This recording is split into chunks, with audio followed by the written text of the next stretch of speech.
200 বছর আগে শুরু, এখনও প্রথা মেনে বাসন্তী পূজা হয় রামনগর গ্রামে। প্রায় 200 বছর আগে গ্রামের মানুষের মঙ্গল কামনায় পুজো শুরু করেছিলেন ব্রাহ্মণ সম্প্রদায়ের মানুষজন। সেই থেকে আজও পুরনো আচারবিধি মেনে ভক্তি ও শ্রদ্ধার সাথে এই পুজো করে আসছেন আরামবাগের সালেপুর এক গ্রাম পঞ্চায়েতের রামনগর গ্রামের ব্রাহ্মণ সম্প্রদায়ের মানুষজন ও এলাকার মানুষ। এই পূজা শুরু করেছিলেন এই গ্রামেরই ব্রাহ্মণ পরিবারের মানুষজন।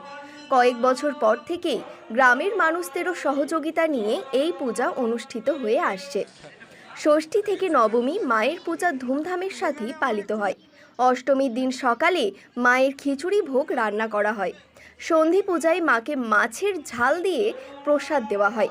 আর সেই রীতি মেনেই এখনও গ্রামের মানুষদের মঙ্গল কামনায় পূজিত হচ্ছেন মা বাসন্তী। এই বিষয়ে এই পূজা কমিটির সদস্যরা জানান, আগে শুধুমাত্র ব্রাহ্মণ পরিবারের লোকজনই এই পূজা করতেন, কিন্তু বেশ কয়েক বছর ধরে সকল গ্রামবাসীদের সহযোগিতায় এই পূজা অনুষ্ঠিত হয়ে আসছে। এলাকার মহিলারা জানান, মায়ের পূজায় সকলেই আনন্দে মেতে ওঠেন। স্বতঃস্ফূর্তভাবে সকলে একসাথে মায়ের পূজায় অংশগ্রহণ করেন। আমরা খুবই আনন্দিত। এই পুজোর সমস্ত রকম কাজকর্মে আমরা সামিল হতে পেরে আনন্দিত হয়েছি। এই পুজোটা এখন সার্বজনীনভাবে হয়, বছর দিনেক হচ্ছে। আমরা গ্রামের সমস্ত মহিলা পুরুষ যোগদান করেছে এবং স্বতঃস্ফূর্তভাবে যোগদান করেছে। আমরা এই ষষ্ঠীর দিন থেকে একদম দশমীর দিন পর্যন্ত সব সময় এখানে সমস্ত রকমভাবে কাজকর্ম করে আনন্দিত হয়, উৎফুল্লিত হয়। এখানে নানা রকম গান বাজনা করে এরকম করেই আনন্দিত উপভোগ করছি। আসছি, যাচ্ছি, ঘুরছি ফিরছি, পুজো দেখছি, পুষ্পাঞ্জলি দিচ্ছি। প্রত্যেক বছরই পুজো হয়। পুজোটা কতদিনের ঠিক বলতে পারবো না, কিন্তু আমরা সার্বজনীনভাবে এইটা 3 বছর করছি। আগে এটা ব্রাহ্মণ সমাজের পুজো হতো। আমি যেহেতু এইবার এই গ্রামের বউ, অতটা জানিনি। যেটুকু শুনেছি আগেকার মোড়ল গোমস্তারা ব্রাহ্মণ সমাজকে দিয়ে পুজোটা করাতেন। কোনো কারণবশত এই পুজোটা 1 বছর বন্ধ হয়ে যায়। কিন্তু 200 বছর শুনছি। এই যে পাশের একজন এই গ্রামেরই মেয়ে, 200 বছরের পুজো উনি বলছেন। কোনো কারণবশত 1 বছর বন্ধ হয়ে গিয়েছিল। তারপর আমরা গ্রামের সব লোক মিলে আবার এই সার্বজনীনভাবে 3 বছর চালু করেছি। আমার নাম কাকলি বাড়ুই, রামনাম কাকলি বটনবেল।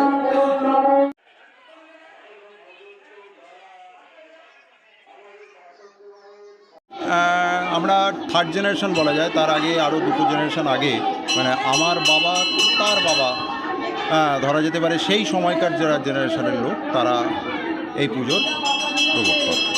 তখন জমিদারতন্ত্র চলছিল, জমিদারতান্ত্রিক সময়, মানে জমিদারদের আমলের বলা যায়। অ্যাকচুয়ালি পুজোটা হচ্ছে পরিচালনা করতো ব্রাহ্মণ না, ব্রাহ্মণদের পুজো, কিন্তু সামিল হতো গোটা গ্রামবাসী। সামিল হতো গোটা গ্রামবাসী। এইটা এই বিগত 3 বছর এটা এখন গ্রামবাসীর হয়ে গেছে, টোটাল গ্রামবাসী। আর ব্রাহ্মণ, অথচ সিস্টেমটাকে মেনটেন করা হচ্ছে, মানে ব্রাহ্মণ দিয়েই ভোগ রান্না হয়, ব্রাহ্মণরাই এর সমস্ত কিছুটা করে, মানে যেটা আগে হতো আর কি। রায় চক্রবর্তী ঘটক, তাদের ব্যবস্থাপনাতে এটা হতো। তারা 3 বছর আগে তারা ছেড়ে দিয়েছে। তারপর থেকে গ্রামবাসীদের কাছে কোনো নির্দিষ্ট চাঁদা নেই। গ্রামবাসীরা যেমন হাতে তুলে দেয় তার উপরে নির্ভর করে রামনগর গ্রামের পুজো, সালেপুর রামনগর গ্রামের। আমার নাম শুভ্রকান্তি মুখার্জি, আমি এই পুজো কমিটির ম্যানেজার।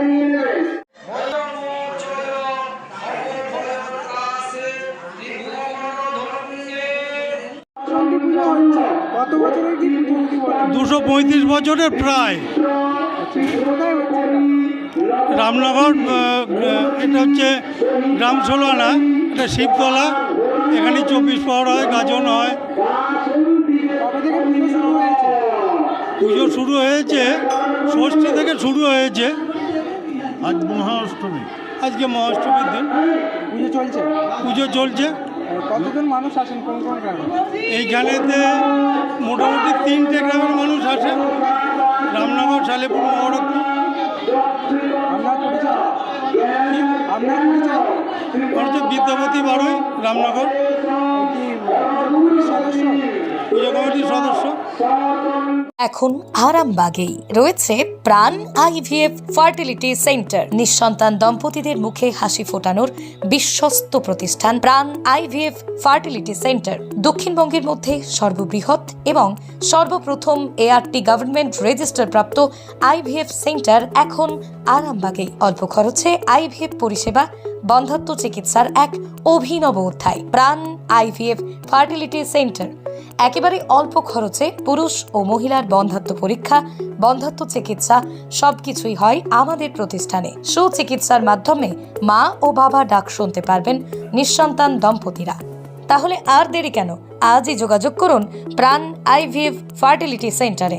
ঠিকানা বসন্তপুর, আমতলা, 2 নম্বর রেলগেট, আরামবাগ, হুগলি। যোগাযোগ নম্বর 7865858781 অথবা যোগাযোগ করুন 7908098172 এই নম্বরে।